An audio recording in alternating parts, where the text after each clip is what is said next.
সবাইকে আসসালামু আলাইকুম। আপনারা সবাই কেমন আছেন? আশা করি ভালো আছেন। আলহামদুলিল্লাহ আমিও ভালো আছি। দেখেন আজকে আমি গরুর ভুঁড়ি রান্না করব।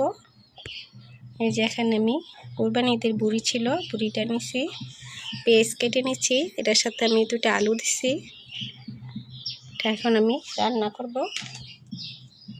এখন কড়াইতে দিয়ে দিলাম তেল, দিয়ে দিব অল্প পেঁয়াজ,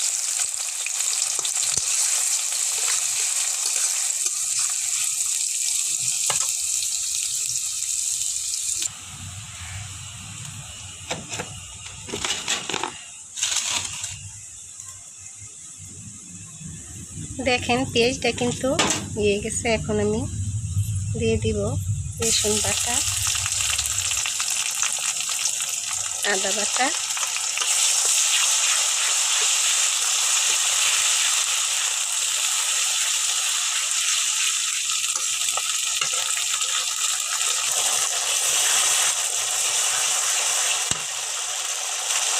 আদা রসুনটা একটু আমি ভেজে নিলাম। এখন দিয়ে দেবো হলুদের গুঁড়ো, মরিচের গুঁড়ো, জিরার গুঁড়ো, ধনিয়ার গুঁড়ো, মরিচের গুঁড়ো, গরম মশলার গুঁড়ো,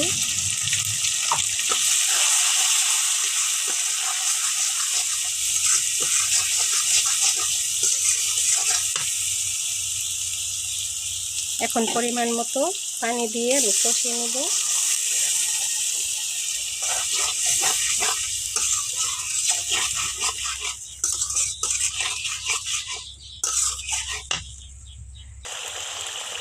দেখেন মশলাটা কষে কি সুন্দর একটা কালার হয়েছে।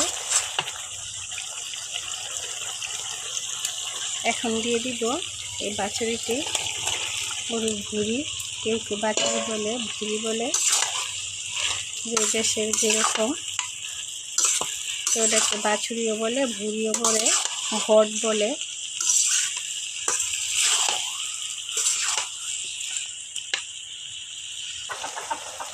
ভুঁড়িটা কষে গেছে, আর একটু কষলে আমি পেঁয়াজ আর আলুগুলো দিয়ে দিব।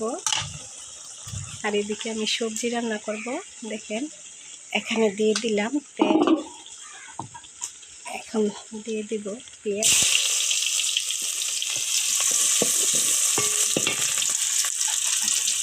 দেখেন পেঁয়াজটা লাল লাল হয়ে গেছে। এখন সব মশলা করব। আর এদিকে দেখেন আমার পুকুরে আমি বড়শি নিয়ে বসছিলাম, ভাবছি একটা কার্বো বা রুই মাছ লাগবে। দেখেন একটা বড় তেলাপিয়া পেয়েছি, তেলাপিয়াটা নিয়ে এসে পড়লাম। তেলাপিয়া মাছটা দিয়ে আমি সবজিটা পাক করব।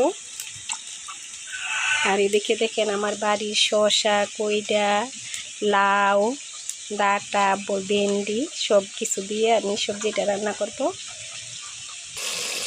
সব মশলা দিয়ে সবজিটা কষিয়ে নিলাম। এখন দিয়ে দিব মাছটা। মাছটা আমি কষিয়ে উঠাই নিব, উঠাই আমি কাঁটাটা বেছে দিব। ভুঁড়িটা কিন্তু কষে গেছে। এখন দিয়ে দিলাম ঝোল, বেশি ঝোল দিব না, আবার বেশি শুকনো করবো না, একটু ঝোল ঝোলই রাখবো। যেহেতু আলু দিচ্ছি একটু ঝোল রাখবো। সবজিটা রান্না শেষ, ধনিয়া পাতা দিয়ে নামাই ফেলবো। গরুর ভুঁড়ি রান্নাটা কিন্তু শেষ, নামাই ফেলছি। আমি একটু আলু দিছি, ঝোল ঝোল রাখছি। আরেকবার কিন্তু আমি ভুনা করে খাই, ভুনা শুধু পেঁয়াজ দিয়ে ভাজা ভাজা করে। আমার আর একটু ভুঁড়ি আছে, ওই ভুঁড়িটা আমি ভাজা ভাজা করব। এটা একটু ঝোল ঝোল রাখছি।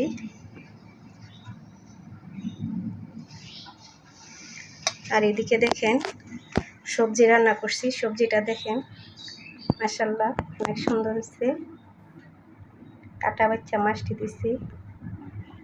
ভুঁড়ি রান্না এবং সবজি রান্নাটা কীরকম হয়েছে যদি ভালো লাগে লাইক কমেন্ট শেয়ার করবেন। এই চ্যানেলে নতুন হলে সাবস্ক্রাইব করে পাশে থাকবেন। আপনারা সবাই ভালো থাকেন, সুস্থ থাকেন। আল্লাহ হাফেজ।